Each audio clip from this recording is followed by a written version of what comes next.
Is America losing the war in Afghanistan, and why did Chinese ships surround a U.S. Navy vessel in international waters? Well, Congressman Mark Kirk joins us live from Washington, D.C. this morning, who obviously serves our country, and we do appreciate you joining us this morning. So you've been to Afghanistan. What is going on there? Yeah, as you know, I was one of the first members of Congress to deploy to Afghanistan in December. And we're in the middle of starting the Obama surge, 17,000 Americans coming. And their mission will be to take control of the heroin-producing area, where the Taliban is now generating nearly all of its income to fight NATO and the Afghan government. Well, we know that the Taliban essentially, I mean, these are terrorists. We're talking about, dangerous people there in Afghanistan. So, when we hear that we're trying to open talks with moderate Taliban members, who are these people? Who are the moderates? Well, many families in Afghanistan and tribes simply want to be on the winning side. And so since that question is in doubt, some allied with the Taliban, although they don't have a strong feeling for that side.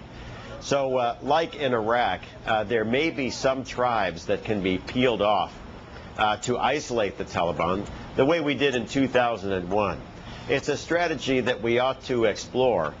Meanwhile, for the hardline Taliban, especially Mullah Omar, there will be no reconciliation. Yeah, but let me go back to this, because you said in 2001, I know you're talking about the Sunnis back when we did this, with the Bush administration, but back then we were thought to have been winning, but now we think we're losing in Afghanistan. So how does this, what's the perception of our military to Afghanistanis right now?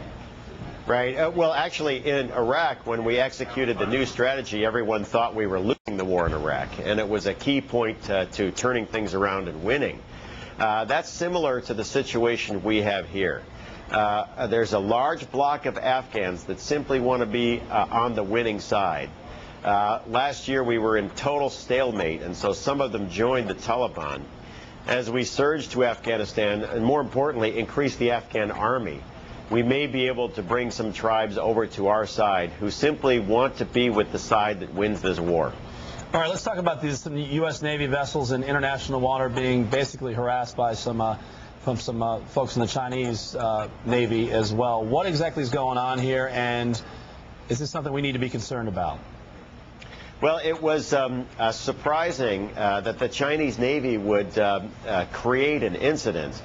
5 vessels confronting a USNS Impeccable, getting right in her path, trying to trigger a collision, missing our boat by only 25 feet.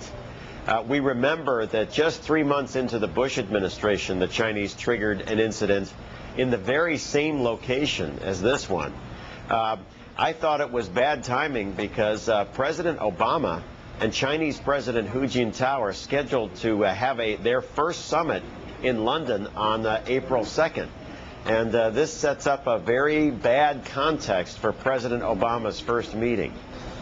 Mark, real quick, just in closing here, are you happy with the status of our military and with the direction we're going around the world and here at home?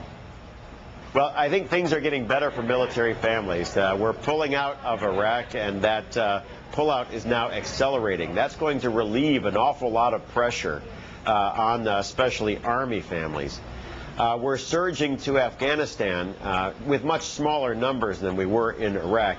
And I think that's necessary because in the end, September 11th, the Taliban, Al-Qaeda, they were the ones who attacked the United States. I don't think we can afford to lose there, because if the Taliban and Al-Qaeda ever won, they would attack European cities, and then they would try to repeat 9/11. All right, Congressman Mark Kirk, we certainly do appreciate you joining us live there from Washington, D.C., and also for your service to our country, both here and overseas. Coming up next.